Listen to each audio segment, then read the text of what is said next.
जय हिंद साथियों, नमस्कार। आप सभी साथियों का एक बार पुनः आपके अपने YouTube चैनल पर स्वागत है। आप सभी साथियों को मेरा प्यार भरा नमस्कार। वैदिक सभ्यता के बारे में हम लोग चर्चा कर रहे हैं। इससे पहले वाली क्लास में हमने आर्यों का भारत में आगमन किस प्रकार से हुआ, कहाँ कहाँ पे वो बसे, उनकी क्या स्थिति थी, दशा और दिशा के बारे में सब कुछ हमने आपको पहले से बता दिया है। उसके बाद इनका विस्तार कहाँ देखा गया, क्या इनकी स्थिति थी, उत्तर भारत में कैसे स्थापना हुई आर्यों की, दक्षिण भारत में उसका क्या मतलब था, इससे पहले वाली क्लास में हम लोग बता दिए थे। अब हम लोग पढ़ने वाले हैं, जैसे हमने आपको कल बताया था कि वैदिक सभ्यता का विभाजन दो भागों में किया गया है, पूर्व वैदिक काल और उत्तर वैदिक काल। और हम लोग जो यहाँ पढ़ने वाले हैं पूर्व वैदिक काल, चाहे आप इसको पूर्व वैदिक काल कहिए या फिर इसको आप ऋग वैदिक काल कहिए। समय है वो 1500 से 1000 BC है। यहीं पर ही वेदों का संकलन की अगर हम लोग बात करें, वेद व्यास को माना जाता है। क्यों? क्योंकि वेदों की इस तरह से कोई रचनाकार नहीं है। वेदों को संकलित करने का काम, इकट्ठा करने का जो काम था, वो महर्षि कृष्णद्वैपायन वेद व्यास के द्वारा किया गया। और इसकी जो भाषा वगैरह थी वो संस्कृत भाषा थी, है ना। जो वेदों की भाषा हुआ करती थी, ये भाषा इसकी क्या थी? संस्कृत। क्या थी? संस्कृत। और संस्कृत को क्लासिकल लैंग्वेज भी कहा जाता है, संस्कृत को शास्त्रीय भाषा भी कहा जाता है। शास्त्रीय भाषा शास्त्रीय भाषा शास्त्रीय भाषा है। क्लासिकल लैंग्वेज की अगर हम बात करें तो ये उत्तराखंड में बोली जाती है, उत्तराखंड राज्य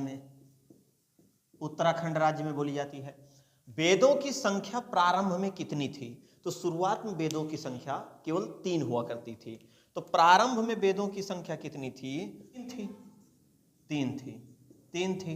ये कौन कौन थे? सबसे पहले आपका क्या है? ऋग्वेद है, दूसरा आपका सामवेद है, और तीसरा आपका यजुर्वेद है। ये तीनों की रचना एक साथ हुई, इसी कारण इनको वेद त्रयी में रखा गया है। एक क्वेश्चन तो यहां यही पूछा जाता है कि किसको वेद त्रयी में शामिल नहीं किया गया है। तो वेद त्रयी में अथर्ववेद को शामिल नहीं किया गया है। क्यों? क्योंकि अथर्ववेद की रचना बाद में हुई, इसलिए अथर्ववेद को वेद त्रयी में शामिल नहीं किया गया है। जो अथर्ववेद है नहीं किया गया है, ठीक। वेद त्रयी में शामिल नहीं किया गया है। किसको? अथर्ववेद को। अथर्ववेद की अगर हम लोग बात करें तो ये सबसे बाद का वेद माना जाता है। वहीं पर ऋग्वेद की अगर हम लोग बात करें तो ऋग्वेद जो है सभी वेदों में सबसे प्राचीन था।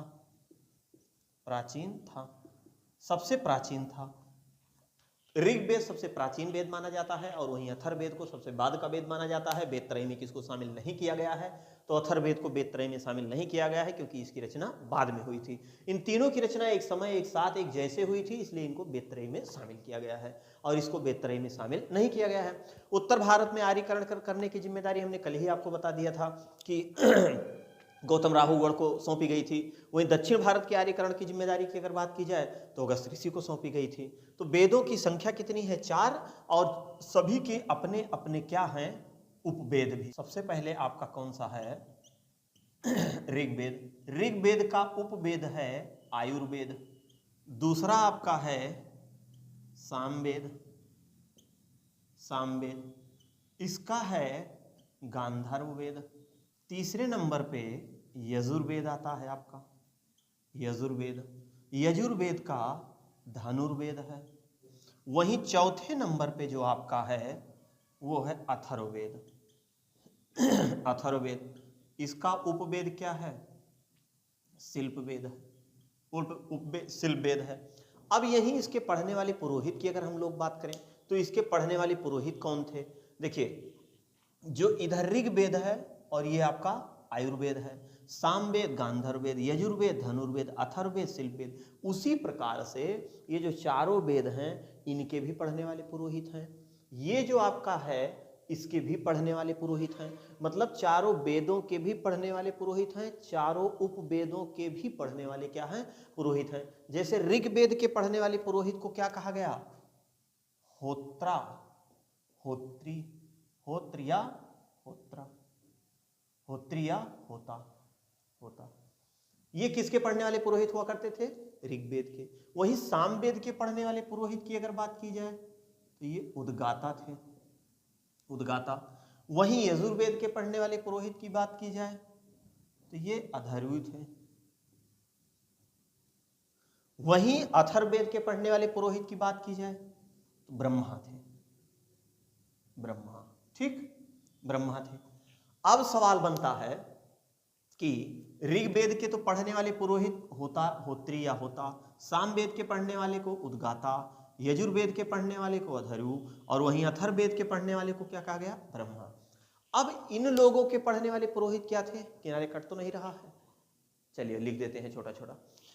शिल्पवेद, देखिए जो शिल्पकार लोग होते हैं वो ज्यादातर कौन लोग होते हैं, जो भी शिल्पकार लोग होते हैं वो ज्यादातर किसकी पूजा करते हैं, तो ज्यादातर विश्वकर्मा की पूजा करते हैं। तो इस ट्रिक से इसको याद कर लीजिए कि जो शिल्प वेद था इसके जो पढ़ने वाले पुरोहित थे, जो शिल्प वेद के पढ़ने वाले पुरोहित थे, उनको क्या कहा जाता था, तो उनको विश्वकर्मा कहा जाता था। क्या कहा जाता था, विश्वकर्मा कहा जाता था। ये किसके थे, तो ये शिल्प वेद के पढ़ने वाले पुरोहित होते थे। गांधर्व का मतलब प्रेम, गांधर्व विवाह, प्रेम विवाह जिसको कहा जाता है। इस ट्रिक से इसको समझिए कि गांधर्व के पढ़ने वाले पुरोहित कौन थे, तो गांधर्व के पढ़ने वाले पुरोहित नारद थे। सीरियल वगैरह देखिए जो आते थे, जब देवता लोग जो है अपना बैठ के सब बातचीत कर रहे होते थे एकदम प्रेम से पूरी तरह से, नारद पहुंच जाते थे, नारायण नारायण नारायण, तब सब लोग थोड़ा एक्टिव हो जाते थे, भाई क्या मामला है। तो इस ट्रिक से हम लोग इसको याद करते हैं कि जब नारद जी पहुंचते थे तो उन लोगों की जो प्रेम की बातें होती थी वो सब भूल जाते थे, वो लोग गड़बड़ करते थे, इनकी बात सुनते थे। तो गांधर्व मतलब प्रेम, इसका मतलब इसमें हम क्या देखेंगे कि इसके जो पढ़ने वाले पुरोहित होते थे, इनके जो पढ़ने वाले पुरोहित थे, उनको क्या कहा जाता था, नारद। क्या कहा जाता था, नारद। अब आपका पता चला कौन सा, धनुर्वेद का बचा और आपका आयुर्वेद का। तो आयुर प्रजापति, आयुर प्रजापति। तो इससे, इस ट्रिक से हम लोग इसको निकाल लेते हैं कि इसके जो पढ़ने वाले पुरोहित थे वो कौन थे, प्रजापति थे। कौन थे, प्रजापति थे। ये विश्वकर्मा, ये तो शिल्पवेद के थे। लेकिन जो विश्वामित्र की अगर हम लोग बात करें, उस समय विश्वामित्र जी थे, वो लोग धनुर्विद्या लोगों को दिया करते थे। तो इस ट्रिक से हम लोग याद करते थे, इन पढ़ने वाले पुरोहित कौन थे, विश्वामित्र साहब थे, विश्वामित्र, विश्वामित्र। तो आप देख रहे हैं प्रजापति जो थे आयुर्वेद के पढ़ने वाले पुरोहित थे, नारद जो थे गांधर्व वेद के पढ़ने वाले पुरोहित थे, जो विश्वामित्र थे वो धनुर्वेद को पढ़ने वाले पुरोहित थे, जो विश्वकर्मा थे वो शिल्प वेद को। वहीं अथर्ववेद के पढ़ने वाले पुरोहित को ब्रह्मा, यजुर्वेद के पढ़ने वाले पुरोहित को अथर्व, सामवेद पढ़ने वाले को उद्गाता और ऋग्वेद के पढ़ने वाले पुरोहित को होता या होत्री कहते थे। सबसे प्राचीन वेद आपने देख लिया ऋग्वेद, ठीक, यहां तक चीजें आपको समझ में आई। अब हम लोग यहीं से शुरू करेंगे, वेद हो गए, इनके उपवेद हो गए, इनके पुरोहित हो गए और उपवेदों के भी पुरोहित हो गए। सबसे प्राचीन आपने देखा ऋग्वेद, सबसे बाद में आपने किसको देखा, अथर्ववेद, ठीक, ये चीज हो गया। वेद त्रय में किसको शामिल नहीं किया गया, अथर्ववेद में। अब हम लोग यहां से शुरू करेंगे, सबसे पहला जो हमारा वेद है वो ऋग्वेद है। तो ऋग्वेद से ही हम लोग शुरुआत करते हैं। सबसे पहले ऋग्वेद के बारे में यहां अध्ययन करेंगे, ऋग्वेद। अब ऋग्वेद की बात करें तो ऋग्वेद की अगर हम लोग बात करें तो यह सबसे प्राचीन वेद है, सबसे प्राचीन वेद में। इसकी रचना की अगर हम लोग बात करें तो रचना का मतलब वही संकलन करता 1500 ईस्वी के आसपास, मतलब ईसा पूर्व के आसपास। स्थान की अगर हम लोग बात करें, इसको प्राप्त कहां से किया गया, तो पंजाब से प्राप्त किया गया, पंजाब। सप्त सैंधव प्रदेश भी हम कह सकते हैं। सबसे प्राचीन वेद माना जाता है, सबसे प्राचीन वेद माना जाता है। अब इसमें क्या है कि इसमें जो है ऋग्वेद में मंडलों की संख्या कितनी है, तो ऋग्वेद में मंडलों की संख्या है 10। कितने मंडल हैं, 10, ठीक। सूक्त की संख्या कितनी है, सूक्त, सूक्त मतलब सुंदर वचन, तो 1028, मतलब 10 80, 1028। सूक्त कितने हैं, 1028। वहीं मंत्र की अगर हम लोग बात करें तो अधिकतम मंत्रों की संख्या 10,580, ये अधिकतम मंत्र हैं। तो अधिकतम मंत्रों की संख्या ऋग्वेद में 10,580 ये अधिकतम है। बाकी 10,468 भी आपको देखने को मिलेगा, 10,468 भी आपको देखने को मिलेगा। बाकी अधिकतम आपका 10,580 मंत्र हैं, 1,028 सूक्त हैं और मंडलों की संख्या कितनी है? 10। इसमें 2 से 7 मंडल सबसे प्राचीन माने जाते हैं। इस मंडलों में 2 से 7 मंडल सबसे प्राचीन माने जाते हैं। 2 से 7 मंडल माने जाते हैं। ठीक, नीचे कट तो नहीं रहा है भाई, सबसे प्राचीन माने जाते हैं। देखिए अब ये हो गया।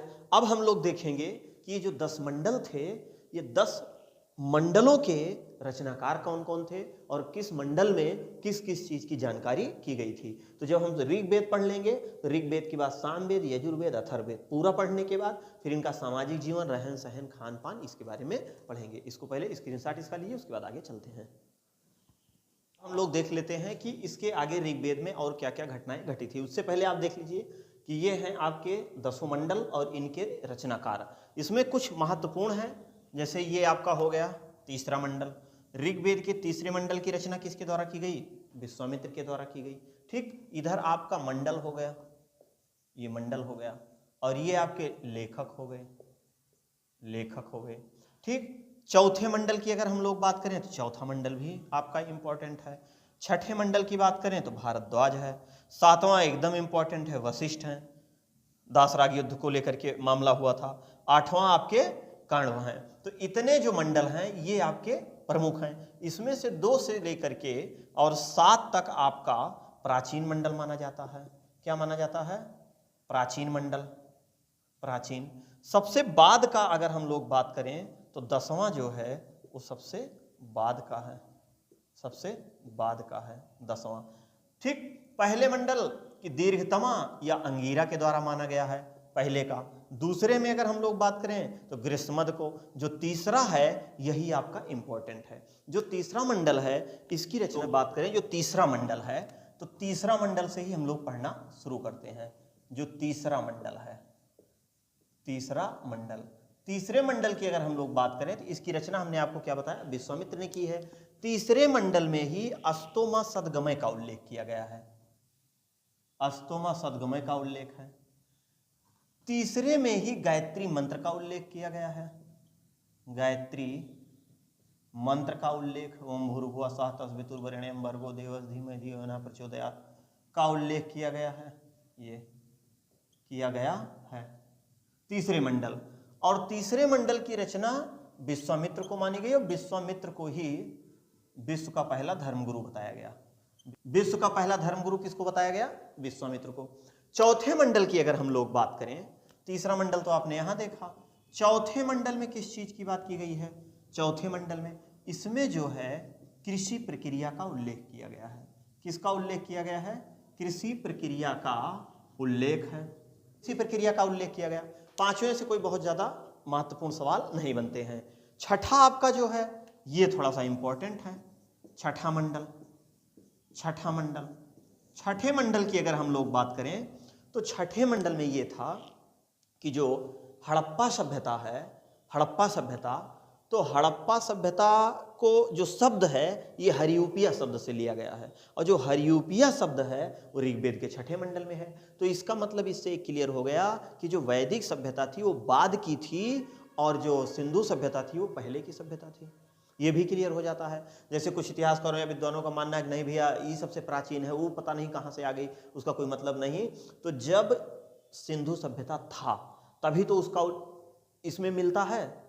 अगर ये पहले रहा होता तो इसका उल्लेख सिंधु सभ्यता के खुदाई में मिलता, लेकिन सिंधु सभ्यता के जो चीजें हैं वो कहीं ना कहीं ऋग्वेद में मिली। तो ऋग्वेद के छठे मंडल में जो हरियूपिया शब्द है, जहां से हड़प्पा को लिया गया है, हरियूपिया शब्द का उल्लेख किया गया है। जहां से क्या लिया गया है? हड़प्पा शब्द, हड़प्पा शब्द का उल्लेख, हड़प्पा शब्द का उल्लेख है। ठीक, यहां से। उसके बाद जो सातवां मंडल है वो तो भैया सबसे ज्यादा इंपॉर्टेंट है। ऋग्वेद का जो सातवां मंडल है, सातवां मंडल, सातवें मंडल की विशेषता क्या है? सातवें मंडल में क्या था कि दास राग युद्ध का वर्णन किया गया है। अब ये दास राग युद्ध क्या है? 10 जन और राजा सुदास के मध्य लड़ा गया। एक तरफ थे 10 जन और एक तरफ थे राजा सुदास साहब। ठीक, युद्ध होने का कारण क्या था? पुरोहित पद को लेकर के बवाल मचा था। इसका कारण क्या था? युद्ध होने हुआ पुरोहित पद को लेकर के हुआ। बवाल झगड़ा किससे था? विश्वामित्र से, वशिष्ठ साहब को। विश्वामित्र और वशिष्ठ को लेकर पुरोहित पद को लेकर थे, क्योंकि पुरोहित पद उस समय राजा के बाद सबसे बड़ा पद माना जाता था। ऋग वैदिक काल में पुरोहित पद की अगर हम लोग बात करें तो यह राजा के बाद सबसे बड़ा पद माना जाता था। इसी पद को लेकर के हुआ। अब सवाल बनता है कि ये जो युद्ध हुआ था, नदी कौन सी थी? नदी तो नदी थी रावी नदी, जिसको परुष्णवी भी कहा जाता है। परुष्णवी इसका दूसरा नाम है। ठीक, परुष्णवी भी कहा जाता है। तो रावी या परुष्णवी नदी के तट पर यह युद्ध हुआ। किसके किसके मध्य हुआ? 10 जन और राजा सुदास के मध्य हुआ। मारपीट हुई। इधर भी आर्य अनार थे, इधर भी आर्य अनार थे। ये नहीं कि एक तरफ आर्य थे और एक तरफ अनार थे, ऐसा नहीं है। इधर भी आर्य अनार थे, इनके भी क्षेत्र, इनके भी साथ जो थे वो आर्य प्लस अनार्य थे। मतलब आर्य और अनार्य इनके तरफ भी थे, इनके तरफ भी थे, इनके तरफ भी थे। आर्य प्लस अनार्य इनके तरफ भी थे, आर्य और अनार्य। तो ये नहीं कि एक तरफ आर्य थे और एक तरफ अनार्य थे, ऐसा कुछ कह सकते हैं कि जो ये युद्ध हुआ था ये 2 शक्ति संगठनों के मध्य लड़ा गया था, है ना। जैसे एग्जाम में पूछा गया, ये क्वेश्चन पूछा जा चुका है एग्जाम में कि यह युद्ध किसके किसके मतलब किस आधार या किसके मध्य हुआ। तो देखिए किस आधार पे हुआ, क्यों हुआ? तो पुरोहित पद को लेकर के हुआ है। वशिष्ठ को, विश्वामित्र और वशिष्ठ का मामला था, इसी पुरोहित को पद को लेकर के हुआ। एक तरफ 10 जन थे, दूसरी तरफ राजा सुदास थे। इधर भी आर्य लोग थे और इनके साथ भारतीय लोग थे। तो जो भारतीय थे इनको अनार्य कहा गया, भारत के मूल निवासी। इधर भी आर्य लोग थे और ये भी लोग कुछ भारतीयों को पटा के अपने बस में कर लिए थे। तो दोनों तरफ से हो रहा था। तो ये 2 शक्ति संगठनों के मध्य लड़ा गया था। ये भी क्वेश्चन पूछा गया है।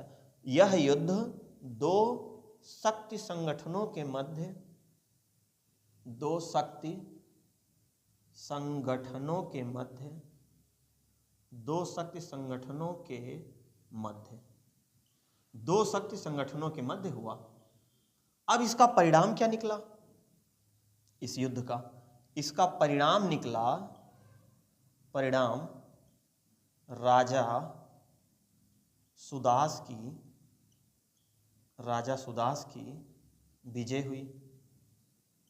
राजा सुदास की क्या हो गई? विजय हो गई। राजा सुदास की विजय हुई और 7वें मंडल में इसका उल्लेख किया गया है और दासराग युद्ध हुआ। तो दासराग युद्ध परुष्णवी या रावी नदी के तट पर हुआ। आर्य अनार्य एक दोनों एक तरफ थे, एक तरफ अनार्य, अर्थात यह 2 शक्ति संगठनों के मध्य हुआ था। पुरोहित पद को लेकर के हुआ था और इसका होने का कारण यही था कि पुरोहित पद में विश्वामित्र और वशिष्ठ के पद को लेकर के वो बनेंगे, इसीलिए मामला हो गया। रावी नदी के तट पर लड़ा गया। इस युद्ध का परिणाम क्या निकला? इसमें जो है राजा सुदास की विजय हुई और 10 जन क्या हो गए? हार गए। अब इसके बाद अगला आपका आता है ऋग्वेद का 8वां मंडल, ऋग्वेद का 9वां मंडल, ऋग्वेद का 10वां मंडल। तीनों बहुत ही महत्वपूर्ण हैं, बहुत शानदार उससे क्वेश्चन बनते हैं। तो सबसे पहले इसका स्क्रीनशॉट लीजिए, फिर आगे चलते हैं। 8वां मंडल, 8वां मंडल ये आपका है 8वां मंडल। ठीक, 8वां मंडल। 8वें मंडल की क्या विशेषता है? ऋग्वेद के 8वें मंडल की सबसे जो महत्वपूर्ण विशेषता है कि मतलब वैदिक काल में स्त्रियों की दशा बहुत ही दयनीय थी। आप सोचिए कि 2.5 फीट का सिस्टम चल रहा था। सोचिए, पढ़ने तो बातें ही छोड़ दीजिए, घूंघट वाली व्यवस्था थी। वो बेचारी बाहर वो लोग जा ही नहीं सकती थी, पढ़ने तो बातें ही छोड़ दीजिए। लेकिन आप सोचिए कि उस समय की कुछ महिला ऐसी थी, कितना संघर्ष करके, पितृ प्रधान समाज होते हुए भी जहां महिलाओं को बाहर निकलने ही नहीं दिया जाता था, ऐसी महिलाएं वेदों में जिनका उल्लेख मिलता है और वो पढ़ी लिखी महिलाएं थी। उनका नाम क्या है? जैसे लोपामुद्रा हो गया, महिला विद्वानों का उल्लेख किया गया है, उल्लेख मिलता है। अब वो कौन कौन सी महिलाएं थी कि जो उस समय पढ़ लिख करके बहुत आगे चली गई थी?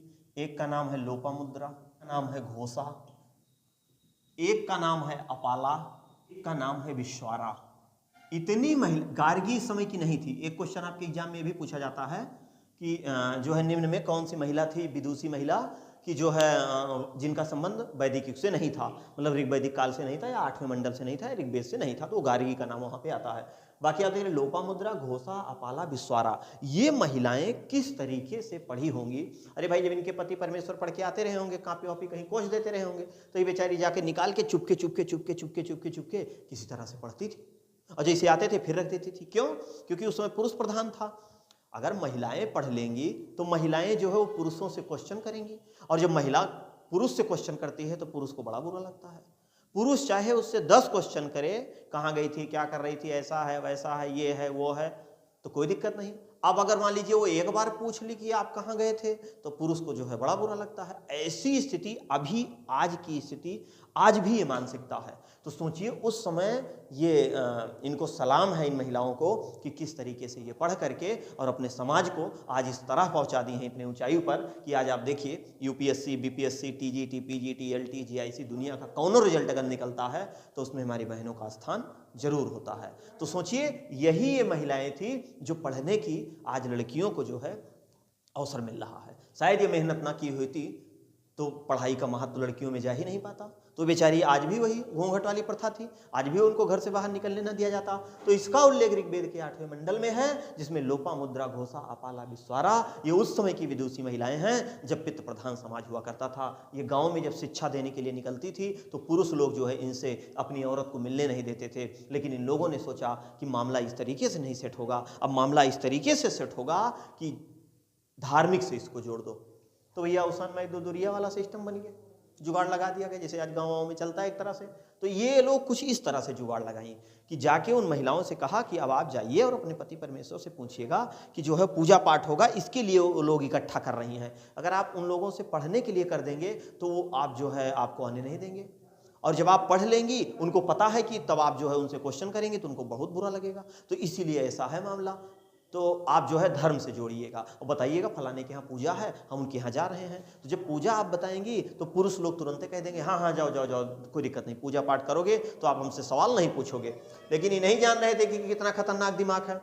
तो पहले दिन 7-8 लोग इकट्ठा हुए और धीरे धीरे धीरे करके एक एक संगठन बहुत चुपके से धीरे धीरे धीरे धीरे करके ये लोग जो है महिलाओं को शिक्षित करना शुरू कर दी। और आज की ऐसी स्थिति आ गई कि महिलाएं जो है कोई ऐसा पद नहीं, ग्रुप डी से लेकर के और हवाई जहाज चलाने तक का, कि जहाँ पे हमारी बहनें ना पहुँच पा रही हों। तो ऋग्वेद के 8वें मंडल में इसका उल्लेख है और इन्हीं महिला विद्वानों की वजह से आज महिलाओं को बड़ी अच्छी स्थिति प्राप्त है हर क्षेत्र में। उसके बाद आप देख इसमें सोमरस का उल्लेख किया गया है।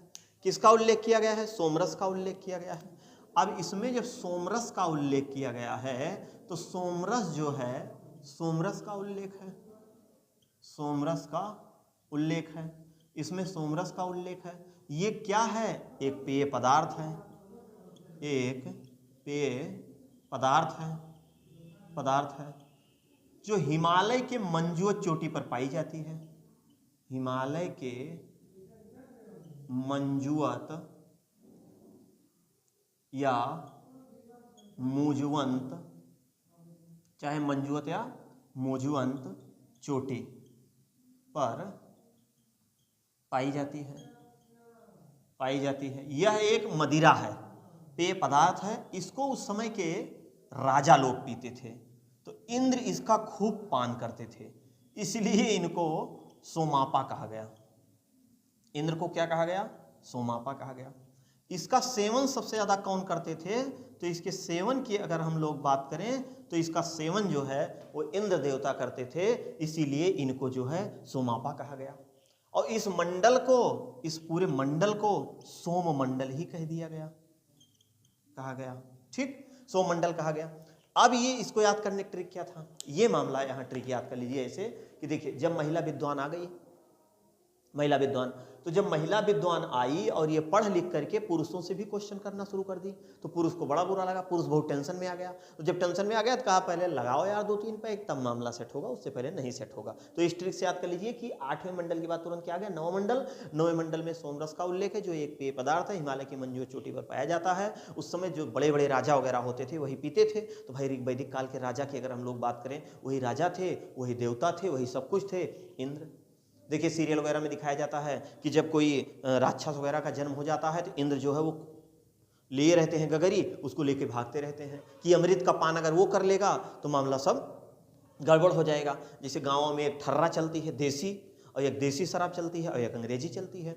तो भाई अंग्रेजी में भी अलग अलग ब्रांड है, जो महंगी है उसकी थोड़ी सी क्वालिटी अलग है तो वो थोड़ा सा ज़्यादा है, और लेकिन जो ठर्रवा है वो 20 रुपये पाउच मिल रहा है, मौसम बना रहे हैं दही के गड़ गड़ गड़ करके। हमारे भारत वाले वैसे जब अंग्रेजी पी लेते हैं तब अंग्रेजी बोलते हैं, तो अंग्रेजी पीने के बाद ही भारत वाले अंग्रेजी बोलते हैं, उससे पहले नहीं। तो सोमरस का उल्लेख मतलब 9वें मंडल में है, 9वें मंडल को सोममंडल कहा गया। इसका पान सबसे ज़्यादा इंद्र करते थे सेवन, जिसके कारण इनको क्या कहा गया, सोमापा। और ये एक पेय पदार्थ है जो हिमालय की मंजूत या मौजूद चोटी पर पाई जाती है। इसके बाद आपका अंतिम आ जाता है 10वां मंडल है, 10वां मंडल।